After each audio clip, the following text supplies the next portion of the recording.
যদি কোনো জাতকের দেখেন যে হৃদয় রেখা এইভাবে বেঁকে বৃহস্পতি চলে যায় এবং মস্তিষ্ক রেখা এইভাবে দুই ভাগে ভাগ হয়ে যায়, একটা রেখা চন্দ্রের দিকে হেলে আসে, আয়ু রেখা এই দিকে দূরে সরে যায়, ভাগ্যরেখা লম্বাভাবে উঠে এখানে থেমে যায় এবং রবি রেখা অস্পষ্ট এবং বিবাহ রেখা দুটো দেখা যায়। যদি দেখেন যে এখানে একটা আয়ের মতো চিহ্ন থাকতে এবং এইখানে লম্বা লম্বা রেখা থাকতে এবং আঙুলের মাঝে গ্যাপ, এবং যদি হাতে দেখেন যে এখানে একটা লম্বা রেখা আছে, তাহলে কি ভাগ্য পেতে পারেন। এই যা পেমেন্ট করেছেন, ঘরে বসে উনি আমাদের ভিডিও পরিষেবা নিচ্ছেন। আপনারা যদি মনে করেন ঘরে বসে আমাদের কাছ থেকে এরকম ভিডিও পরিষেবা নেবেন, তাহলে স্ক্রিনে যে নাম্বার দেখতে পাচ্ছেন এই নাম্বারে যোগাযোগ করবেন। আমি শ্রীরিপন অ্যাস্ট্রোলজার, বিগত 27 বছর ধরে জ্যোতিষী পেশায় কাজ করছি ও 20 বছর ধরে জ্যোতিষী শেখাচ্ছি। যারা জ্যোতিষী শিখতে ইন্টারেস্টেড তারা এই হোয়াটসঅ্যাপ নাম্বারে যোগাযোগ করবেন। যারা মনে করছেন জ্যোতিষী পেশায় নেবেন না, এমনি জ্যোতিষীটাকে ভালোবেসে বা এমনি শিখতে চাইছেন, কোনো কোনো জায়গায় আটকে যান, তাদের জন্য এই ভিডিওটা। তারা অবশ্যই আমার সঙ্গে যোগাযোগ করবেন। যে জায়গায় আটকে যাচ্ছেন আমাকে ফোন করবেন, অবশ্যই ছাড়িয়ে দেওয়া হবে। চলুন দেরি না করে ভিডিওতে আসি। সর্বপ্রথম হাত বিচার করতে গেলে হাতের গঠন, ধরন, প্রকৃতি বিচার করতে হয়। দেখতে পাচ্ছেন আঙুলের মাঝে গ্যাপ। ঈশ্বর ভগবান এনাকে কি দিয়েছে, কি কি পজিটিভ দিয়েছে, কি কি নেগেটিভ দিয়েছে, কি ভালো দিয়েছে, কি মন্দ দিয়েছে। প্রত্যেকটা জিনিসের হয় তো পজিটিভ দিক, নেগেটিভ দিক, ভালো দিক, মন্দ দিক। আমরা এই ভিডিওতে এটাই তুলে ধরবো। তারপরে ডিসিশন নেব যে ইনার জন্য কি করা উচিত। যেমন কোনো একটা গায়ককে দেখা গেল গানের গলা ভালো দিয়েছে, তাহলে সে ফুটবল খেলবে না গান করবে? সে গান করবে, এটাই তো। এবার কেউ দেখা গেলো ভালো একজন ক্রিকেটার, তাকে আমরা কি করবো? না তুমি ক্রিকেটার হয়েও না, তোমাকে তোমাকে ফুটবলার হতে হবে, বা তোমাকে গান করতে হবে বা অ্যাক্টিং করতে হবে, এরকম তো নয়। তাই জীবনে এই পজিটিভ নেগেটিভটা এইভাবে কাজ করে যে ঈশ্বর আমাদেরকে কোন দিকে যেতে চাইছে, কোন দিকে নিয়ে যেতে চাইছে, সেই দিকে যদি আমরা কেরিয়ার গড়ি, তাহলেই আমাদের ভাগ্য কিন্তু গড়ে। উদাহরণ হিসেবে সচিন তেন্ডুলকারকে যদি আমরা বলতাম যে না তোমাকে খেলতে দেবো না, তোমার খেলা যাবে না, তোমার খেলা বাদে তুমি অন্য কিছু জায়গায় কাজ করো, তুমি ক্রিকেট খেলো না, তুমি অন্য কিছু খেলো, তাহলে কি সেই সফলতা আসতো? নিশ্চয়ই আসতো না। তাই অরিজিৎ সিংকে যদি বলতাম না তুমি গান করবে না, তুমি গানের তোমার গলা ভালো না, তুমি গান করো না, তুমি একটা কাজ করো, তুমি অ্যাক্টিং করো, তাহলে কি সে ভালো একটা অ্যাক্টার হতে পারতো? তাই বিষয়টা এরকম। তাই ভগবান আমাদেরকে যে পজিটিভগুলো দেখায় বা দেয়, সেই পজিটিভ নিয়ে যদি আমরা এগোই, তাহলে সফলতা আমাদের পায়ের নিচে আসবে। চলুন, এটাকে ভাগ্য বলা হয়। তাই দেখতে পাচ্ছি জাতকের বৃহস্পতি যেহেতু বড় আছে, তাই ধর্মের প্রতি আস্থা থাকবে। তাই এরা ধর্মমূলক কাজ করতে পছন্দ করে। এবার অধর্মমূলক কাজ যদি করতে দেন, চিটিংবাজি, জুয়াচুরি, খারাপ কাজ, তাহলে এরা কন্টিনিউ করতে পারবে না। তাই ধর্মের পথে থাকতে ভালো লাগবে। দেখতে পাচ্ছি, দেখুন এই দিক থেকে আয়ুরেখা এই দিকে সরে যাচ্ছে, মানে এরকম মানুষরা দেশে এলাকায় কাজ করতে পারে না। বাড়ি থেকে একটু বড় শহরে, বড় সিটিতে গিয়ে এরা ভাগ্য করতে পারে। এবার একে যদি না তুমি গ্রামেই থাকো, তুমি তোমার গ্রামেই তোমার ভাগ্যটাকে ঠিক করো, তাহলে এদের পক্ষে পসিবল হবে না, কারণ গ্রামে অপরচুনিটি নেই। ঠিক আছে, গ্রামে অপরচুনিটি কম, তাই সব সম্ভাবনাকে গ্রাম থেকে ঠিক করা যায় না। তাই বেটার শহর, বড় শহরে এই মানুষের ভাগ্য কিন্তু গড়বে। তাই আপনার ভাগ্য করার জন্য একটু বড় শহরে যেতে হবে। ভাগ্যরেখা দেখছি এখানে এসে থেমে গেছে, মানে হঠাৎ করে ভালো পরিবার বিলং করেন, পড়াশোনা করেছেন, শিক্ষিত হয়েছেন, কিন্তু তারপরে মনের জোর যেন কমে যাচ্ছে, কোনো কিছু করার ইচ্ছাই কাজ করছে না। সফল হতে গেলে কতক্ষণ খাটতে হয়। যারা সফল মানুষ তারা কতক্ষণ কাজ করেন? অনেকেই মনে করেন 10টা থেকে 5টা, 10টা থেকে 5টা চাকররা খাটে, এই টাইমটাই চাকরিজীবী। খুব কম উন্নতি হতে পারে, এইটুকু খাটলেও তাও হয়। এখনকার জেনারেশন তো 2 ঘন্টাও কাজ করে না। হ্যাঁ, 2 ঘন্টাও কাজ করে, 10টা থেকে 10, 11টা, 12টা, 1টা, 2টো, 3টে, 4টে, 5টা, মানে 7 ঘন্টা পরিশ্রম করার। তার মাঝে আবার এখানে আবার একটা রেস্ট, 1 ঘন্টার ব্রেক হয়, তাহলে 6 ঘন্টা তারা কাজ করে। যারা সফল মানুষ, বড় বড় ডাক্তার, ইঞ্জিনিয়ার, আমরা যাদের নাম নিলাম, বড় বড় সেলিব্রিটি, তারা মোটামুটি 14 থেকে 16, 18 ঘন্টা কাজ করে। হ্যাঁ, সকাল 6টা থেকে বা সকাল 5টা থেকে রাত্রি 11টা পর্যন্ত তারা কাজ করে, বড় বড় সাকসেসফুল মশা। তাই কাজ কেরিয়ারকে অবশ্যই সফলতা দেয়। কোন লাইনে কাজ করে? যেই লাইনে তাদের সফলতা হবে, তবে এক্সট্রা অর্ডিনারি হয়। একটা রুলস, একটা বই আছে 10,000 আওয়ার্স, একটা 10,000 ঘন্টা যদি আপনি আপনার কেরিয়ারকে না দেন, তাহলে কেরিয়ার আপনাকে কিছু দেবে না। চলুন এই বইগুলো পারলে পড়বেন। দেখতে পাচ্ছি চন্দ্র দেখুন সেপারেট হয়েছে, আত্মকেন্দ্রিকতা মন, এবং একটা এই রেখাটাই বারবার নির্দেশ করে বাড়ি থেকে দূরে যাওয়ার টেন্ডেন্সি। তাই বিদেশ যাত্রায় এরকম মানুষদের ভাগ্য খুলে দেখা যায়। মানি ট্রায়াঙ্গেলটা ইনকমপ্লিট, মানে কি? টাকা এলে তার আগে খরচা করার টেন্ডেন্সি, টাকাটাকে জমিয়ে রাখবো, গুছিয়ে রাখবো, টাকাটাকে বেশ কিছুদিন ধরে রাখবো, তারপরে খরচা করব, এই টেন্ডেন্সি নেই। টাকা এলেই টাকাটাকে খরচা করার টেন্ডেন্সি কাজ করে। মানে টাকাটাকে যদি কেউ 1 বছরের জন্য সঞ্চয় করে এবং একটা জায়গায় বিনিয়োগ করে, তাহলে তাকে কোটিপতি হতে কেউ আটকাতে পারবে না। আমার একটি পরিচিত একজন খুব কাছের একজন ব্যক্তি, তিনি 5 লাখ টাকায় 5 কাঠা জমি কিনেছিলেন, আজ প্রায় 12-13 বছর আগে। আজকে 25 লাখ টাকা পার কাঠা জমি। ভাবুন তো, একটা 5 লাখ টাকার জমি আজকে 1,25,00,000 টাকা দাম হয়ে গেছে। তাহলে সে লোকটা কোটিপতি হলো কি হলো না? সামান্য কিছু রোজগার করতো, বিশাল টাকা রোজগার করতো না। খুব কষ্ট করে বইয়ের সোনা দানা বন্ধক দিয়ে এদিক ওদিক থেকে বেচারি নিয়েছিল। তাহলে আজকে সে লোকটা কোটিপতি, আজকে সে তার জায়গা থেকে নিজেকে চেঞ্জ করে ফেললো। তাই যদি কেউ প্রপার্টি নিয়ে কাজ করে, দেখতে পাচ্ছেন এখানে প্রপার্টি বিনিয়োগ করলে আপনার জীবনে উন্নতি হবে। দেখতে পাচ্ছি হাতের রেশিও, যদি আমরা হাতের রেশিও দেখি সেটাও কিন্তু যথেষ্ট ভালো। তাই আপনার হাইট, উচ্চতা, আপনার শরীর স্বাস্থ্য, হাট্টা কাট্টা ঠিক আছে। দেখতে পাচ্ছি এখানে লয়ালিটি চিহ্ন, মানে এই জাতক দেশ দুনিয়ার প্রতি প্রচণ্ড সৎ। তাই অসৎ কাজ, চিটিং কাজ, এই কাজ আপনার জন্য নয়। সৎ কাজ, সঠিক কাজে আপনার উন্নতি হবে। হ্যাঁ, সৎ কাজে বড়লোক হওয়া যায় না, এই অনেকেই বলে না রতন টাটা বড়লোক হয়নি, আজিম প্রেমজি বড়লোক হয়নি।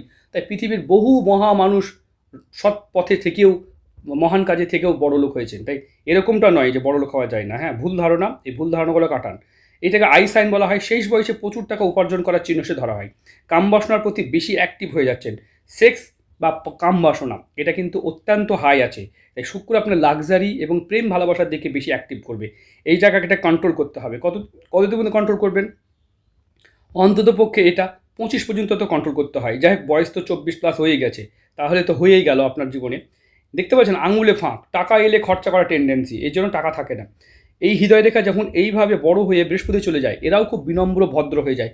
আপনার বিনম্রতাই আপনার ভাগ্য বা দুর্ভাগ্যের কারণ। তাহলে কি কাজ করবেন? সেলফ কোনো ব্যবসা, দোকান কিছু করার চেষ্টা করুন, স্বতন্ত্র। কারণ আপনার রবি রেখা ঠিক নেই। রবি রেখা ঠিক না থাকলে কাজের মধ্যে নিষ্ঠা নেই, আর কাজের মধ্যে আস্থা নেই, আর কাজের মধ্যে মানে একাগ্রতা নেই। তাই কাজের মধ্যে একাগ্রতা না থাকার কারণে আপনার ভাগ্য আপনাকে সাথ দিচ্ছে না। তাই কাজের মধ্যে একাগ্রতা আনুন, বাড়ি থেকে দূরে ভাগ্য গড়ার চেষ্টা করুন, কোনো ব্যবসা দোকানপাট করতে পারেন। দেখতে পাচ্ছেন এই যে মস্তিষ্ক রেখা এবং এই যে আয়ুরেখার মাঝে গ্যাপ, এটাকে মাঙ্গলিক চিহ্ন বলা হয়।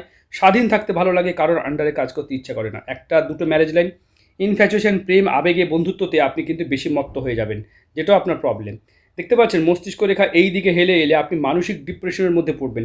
প্রচণ্ড চঞ্চল, কোনো কাজ করতে ভালো লাগবে না, মন বসবে না। আমরা অন্যান্য হাত দেখব, দেখুন বাঁ হাতেও দেখতে পাচ্ছেন আঙুলের মাঝে গ্যাপ এবং ফাঁক, এটাও কিন্তু আপনার অর্থ নষ্টকে নির্দেশ করে। যদি দেখা যায় এখানেও কিন্তু সততা এবং আপনার মধ্যে লয়ালিটি। এই সততা কেন বলা হয়? শুক্রকে যখন রাহুর সঙ্গে আলাদা করে দেওয়া হয়, তখন তাদের মধ্যে দেশ দুনিয়া সমাজের প্রতি সচেতনতা আসে।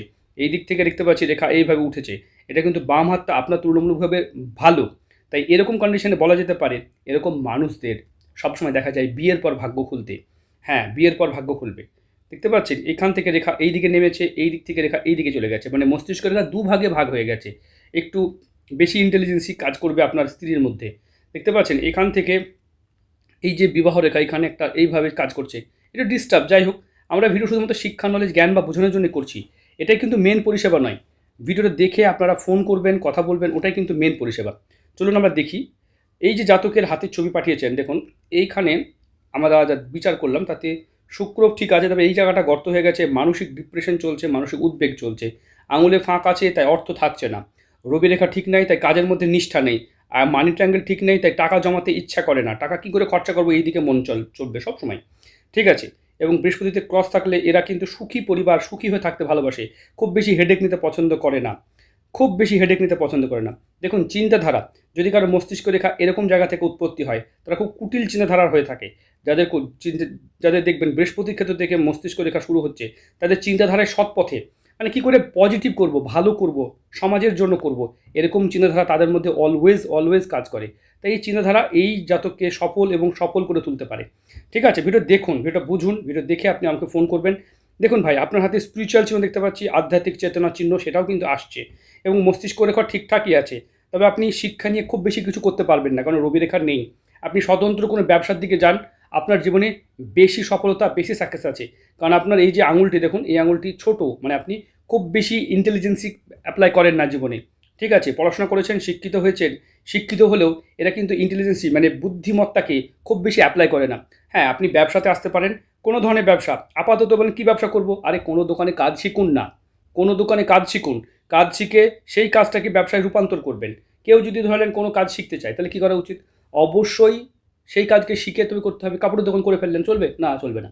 কাপড়ের কোথা থেকে আসছে, কোথায় যাচ্ছে, কী কেনা, কী বেচা, কত টাকায় কী সুতো, কেমন কাপড়ের কোয়ালিটি, কেমন, সব আগে শিখুন, বুঝুন, তারপরে সেই ট্রেডে বিনিয়োগ করতে পারেন। অনেকে কী করে, হোটেল খুলে দিল, সে যে কোনো খাবার রান্না জানেই না, সে গ্যাস জ্বালাতে জানে না, সে হোটেল খুলে দিয়ে বলছে আমি একটা ভালো হোটেল খুলে দিয়েছি। এরকম তো নয়। ঠিক আছে, বা আপনার ভালো টিম নয়, অনেকেই যারা বড় লোক তাদের তো পয়সা দিয়ে কাজ হয়, তারা নিজে ম্যানেজার লোক রেখে দিয়েছে, তারা বিনিয়োগ করেছে, বেস্ট টিম হায়ার করেছে, সেভাবেও সাকসেস পাওয়া যায়। এরকম নয় যে আপনাকে রান্না শিখতে হবে। কিন্তু এই তো গরিব মানুষ, একে শিখতে গেলে কী করতে হবে? নিজের কাজটাকে ভালো করে শিখুন। ঠিক আছে, যে কোনো পেশায় কাজ করতে পারেন আপনি, দেখতে পাচ্ছি। তবে স্বতন্ত্র ব্যবসা, খাদ্যবস্তুর উপরে কেরিয়ার আপনার কিন্তু বেশি বেটার হতে পারে। খাদ্যবস্তু একটা কোনো মুদিখানার শপ হতে পারে, দোকান হতে পারে, বা কোনো স্টেশনারি গুডস হতে পারে, বা খাবারের কোনো আইটেম হতে পারে, বা হোটেল রেস্টুরেন্ট বা এই ধরনের ব্যবসাতেও আপনি কিন্তু আগামী দিন সাকসেস পেতে পারেন। কারণ খাদ্যবস্তুর উপরে আপনার বৃহস্পতি ভালো আছে, খুব ভালো কেরিয়ার দেবে। শিক্ষা নিয়ে যদি কোনো সেলস কাজ করেন, সেক্ষেত্রে খুব সামান্য স্যালারি পাবেন, যেখানে জীবন চালানো খুব কষ্টকর হয়ে যাবে। সেটাও আছে, সেটাও নেই তা নয়। তবে স্বতন্ত্র কোনো কাজ করলে জীবনে বড়লোক হওয়ার সফলতা, আপনি পরিশ্রম করবেন, সফলতা আপনার পায়ের নিচে। তার জন্য বেশি শিক্ষিত হতে হবে না, বেশি ইন্টেলিজেন্ট হতে হবে না। কম ইন্টেলিজেন্সেও মানুষ কোটিপতি হতে পারে। বহু উদাহরণ আছে, বহু উদাহরণ আছে। ট্রেনে যারা হকার কাজ করছেন না, যারা দেখবেন ডিম টোস্ট বিক্রি করছে, পাউরুটি টোস্ট বিক্রি করছে, বা চা বিক্রি করছে, তাদের একবার মুড়ি, মশলা মুড়ি বিক্রি করছে, তারা জানেন একটা কামড়াতে কতগুলো বিক্রি করে? মানে 20 টাকা তো এখন মিনিমাম একটা মুড়ি নেয়, 20 টাকা 30 টাকা, ঠিক আছে? তাহলে ভাবুন 5 টাকা জিনিস দিয়ে 15 টাকা লাভ করলে 100 পিস তো নয়, মোটামুটি 500 থেকে 1000 পিস মুড়ি তারা বিক্রি করে। হিসাব করলে বুঝতে পারবেন 3-4 লাখ টাকাই তারাও ইনকাম করছে। হ্যাঁ, আপনারা ভালো করে ট্রেনে যখন বসবেন তখন এগুলো মানে দেখবেন। তারা খাটছে কিন্তু, এরকম নয় যে খাটছে না। হ্যাঁ, প্রচুর খাটে, প্রচুর খাটে। বুঝতে পেরেছেন? মানে এক জায়গা থেকে সারা ট্রেনে একদম কীভাবে বিক্রি হচ্ছে, একটা কামরাতে কতগুলো বিক্রি হচ্ছে, একবার খোঁজ নিলে দেখতে পাবেন। একবার খোঁজ নিলে বুঝতে পারবেন যে তাদের পরিশ্রম, হ্যাঁ, তারা প্রচুর পরিশ্রম করে। ইনকামটাও করছে কিন্তু। মিনিমাম তো ভালো টাকা ইনকাম করছে। এখন অনেকে বলবে না, অনেকে কমও করছে, এরকম নয় যে সবাই করছে। তার মধ্যে যারা যোগ্য তারা ইনকাম করছে। অযোগ্যর জায়গা কোথাও নাই। বাড়িতেও নাই, পাড়াতেও নাই, এলাকাতেও নাই, শহরে নাই, সমাজে কোথাও নাই। পরিশ্রম করছে তাই ফল পাচ্ছে। তাই এরকমই তো বলতে চাইছি যে আপনার নিষ্ঠার সাথে পরিশ্রম করার জায়গাটাকে ঠিক করুন। ঠিক আছে ভাই? আমি ভিডিওতে জ্ঞান বেশি দিলাম, কিছু মনে করবেন না, কারণ আপনার এইটাই প্রয়োজন। ঠিক আছে? যারা এরকম মনে করছেন আমার কাছে হাত বিচার করিয়ে নিজের সম্পর্কে সমস্ত কিছু জেনে সেই নিয়ে কেরিয়ার করবেন, তাই যে হোয়াটসঅ্যাপ নাম্বার দেখতে পাচ্ছেন, এই নাম্বারে যোগাযোগ করবেন। আমার ভিডিও যদি আপনাদের ভালো লাগে অবশ্যই লাইক করবেন, কমেন্ট করবেন, আর ফলো বা সাবস্ক্রাইব করবেন। ভালো থাকবেন, সুস্থ থাকবেন।